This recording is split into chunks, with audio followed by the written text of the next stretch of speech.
ગુજરાત એટલે તહેવારોની ધરા. પાવન પર્વ નવરાત્રિ દરમિયાન અહીં નૃત્ય અને સંગીતથી ભરપૂર ગરબા અને રાસ રમાય છે. નવરાત્રિના ધાર્મિક તહેવારને માણવા ગરબા અને રાસ રમાય છે. માતાજીની આરાધના કરવાનો પ્રથમ દિવસ એટલે પ્રથમ નોરતું. માતાજીની આરાધના શહેરમાં વિવિધ રીતના કરવામાં આવી રહી છે. ત્યારે રામનાથપરા ખાતે ગરુડની ગરબીનું આયોજન કરવામાં આવ્યું છે. ચાલો જોઈએ અમારો આ વિશેષ અહેવાલ.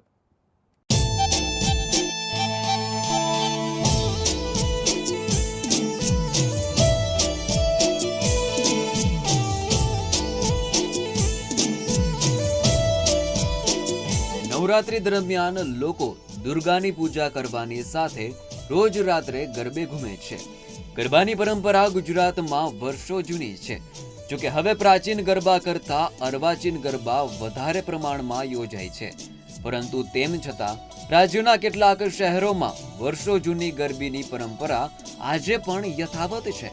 આવી જ વર્ષો જૂની છે રાજકોટની ગરુડની ગરબી. જી હા, રાજકોટ શહેર ખાતે રામનાથપરા વિસ્તારમાં આઝાદી પહેલાથી ગરુડની ગરબી યોજાય છે.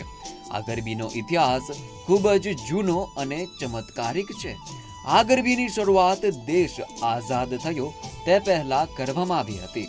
આજે પણ શહેરમાં દર વર્ષે નવરાત્રી પર ગરુડની ગરબીમાં બાળાઓ રમે છે. ગરુડની ગરબી ખાતે મશાલ રાસ, ત્રિશુલ રાસ, મહાકાળીનો રાસ, મહિષાસુરનો રાસ સહિતના રાસ ખૂબ જ પ્રખ્યાત છે, જેને જોવા હજારોની સંખ્યામાં લોકો આવે છે. આ ગરબીમાં નાની બાળાઓને લાણીમાં પણ એવી જ વસ્તુઓ આપવામાં આવે છે કે જે તેમને વર્ષો સુધી કામ આવે. મોટા ભાગે અહીં સોના અને ચાંદીની વસ્તુઓ બાળાઓને લાણીમાં આપવામાં આવે છે. 128 વર્ષ જૂનો આપણો જે વારસો છે કે જે આપણા પરંપરા, આપણી જે સંસ્કૃતિ છે તેના ગરબી મંડળે જાળવી રાખ્યો છે. અને અહીં કહેવાય છે કે રાજાશાહી વખતમાં આ ગઢ છે જ્યાં માતાજી અંબાજીની સ્થાપના રાજકોટની રક્ષા માટે કરવામાં આવેલી હતી.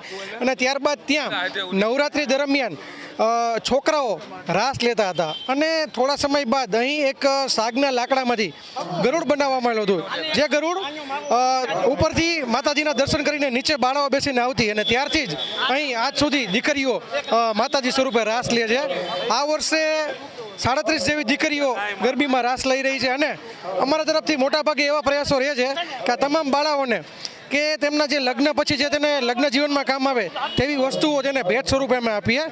તદુપરાંત અહીં અમારા રાસોની વાત કરીએ તો ખાસ કરીને અમારો રાંદલ માતાજીનો રાસ, અમારો મહાકાળી માતાજીનો રાસ, બહુચરા માતાજીનો રાસ, તેમજ અમારો ઘૂમટા રાસ છે, સ્ટેચ્યુ રાસ છે કે જે લોકોને ખૂબ જ ગમતા હોય છે. અને આ રાસ જોવા માટે લોકો દૂર દૂરથી આવતા હોય છે. અમને પૂછતા હોય છે કે આ રાસ જે છે ક્યારે લેવામાં આવશે. પહેલી વસ્તુ કે કોઈ જગ્યાએ અહીંયા એવું નથી કે આપણે કોઈ અંધશ્રદ્ધા ફેલાવીએ, પણ એક લોકમાન્યતા એક પ્રચલિત થઈ ગઈ છે વર્ષોથી કે જે બાળકને આપણે ગરુડમાં બેસાડી અને માના દર્શન કરીને જે નીચે આવે છે તો ઘણીવાર બાળક રાતે જાગી અને ડરી જતો હોય છે, બીક લાગતી હોય છે, ઉઠી જતો હોય છે. તે બીમારીમાંથી તે માતાજી તેને મુક્તિ આપે છે અને તેને તાવ નથી આવતો આ બીકના કારણે. એવી એક લોકમાન્યતા પ્રચલિત થયેલી છે ગરુડ ઉપર જે બાળક નીચે આવે છે તેની. પહેલા દિવસથી ચાલુ કરી અને 10 દિવસ અહીં જુદા જુદા રાસો લેવામાં આવશે. તેમજ અમુક આમંત્રિત મંડળીઓ પણ આવશે, અમુક એવી સંસ્થાઓ આવશે જેમ કે મનોવિજ્ઞાન બાળકોની જે સંસ્થાઓ છે, તેમજ રાસ મંડળીઓ આવશે. અને અહીંથી અમારી જે બાળાઓ જે છે એ જુદા જુદા આપણા ધાર્મિક રાસો રજૂ કરશે. અહીં મુખ્યનું આકર્ષણ એ જ છે કે અહીં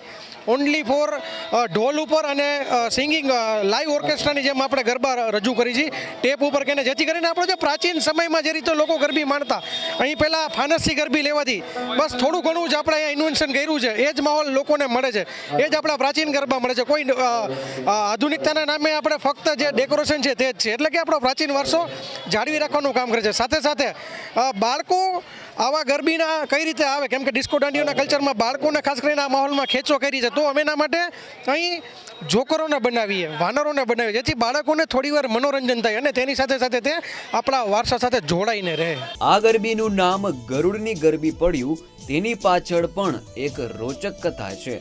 આ મંદિર વિશે માન્યતા છે કે 18મી સદીમાં રામનાથપરા પાસે ગઢ આવ્યો હતો અને તેની રક્ષા કરતા રક્ષકોએ અંબા માતાના મંદિરની અહીં સ્થાપના કરી હતી. તે સમયે અહીં વસતા લોકો નવરાત્રી દરમિયાન અહીં બાળાઓને રાસ રમાડતા હતા. તે સમયે ફાનસની લાઇટ અને તબલાના તાલે બાળાઓ ગરબી રમતી હતી. ત્યાર પછી આઝાદી સમયે એક વ્યક્તિએ લાકડાનું ગરુડ બનાવ્યું અને તેમાં બાળાઓને બેસાડીને ગઢ ઉપરથી ઉતારી રાસ રમવાની શરૂઆત કરાવી. ત્યારથી આ ગરબીમાં બાળાઓ ગરુડમાં બેસીને આવે છે અને રાસ રમે છે, જેના કારણે આ ગરબી પણ ગરુડની ગરબી તરીકે પ્રખ્યાત થઈ ગઈ. હું છેલ્લા 8 વર્ષથી આ ગરબીમાં પાર્ટિસિપેટ થઈ છું. મને આ ગરબીમાં રહેવાનો ખૂબ જ આનંદ આવે છે. અહીંયા અવનવા પ્રાચીન રાસો રજૂ કરવામાં આવે છે ને અમે 1.5 મહિના સુધી પ્રેક્ટિસ કરીએ છીએ. અવનવા રાસો દર વખતે અલગ અલગ બધી એક્શનો કરીએ છીએ અને અવનવા રાસો અહીંયા રજૂ કરીએ છીએ, જેથી લોકોને આનંદ આવે ને ઉત્સાહ આવે ને જે આ ગરબીનો વારસો છે તે જળવાઈ રહે. આ વખતે અમે નવા રાસમાં કચ્છી રાસ છે, પછી અમદાવાદી હુડો છે, તેવા વગેરે વગેરે નવા રાસો રજૂ કરવાના છે. ગરુડની ગરબીમાં રમતી બાળાઓ ઉપર માતાજીના આશીર્વાદ રહે છે. માતાજીનું સત એટલું છે કે આ ગરબીમાં રમતી બાળાઓ ગંભીર રીતે બીમાર પડતી નથી. રાજકોટ ખાતે રમાતી આ ગરુડની ગરબી રાજકોટ શહેરની જ નહીં પરંતુ સૌરાષ્ટ્રની પ્રાચીન ગરબીઓમાંથી એક છે. રાજકોટ શહેરમાં પણ ગરુડની ગરબીનું વિશેષ મહત્વ છે અને દર વર્ષે મોટી સંખ્યામાં લોકો આ ગરબીના ખાસ રાસ જોવા માટે ઉમટી પડે છે. કેમેરામેન દિવ્યરાજ વ્યાસ સાથે સંવાદદાતા વિપુલ પરમાર, ગુજરાત ન્યૂઝ, રાજકોટ.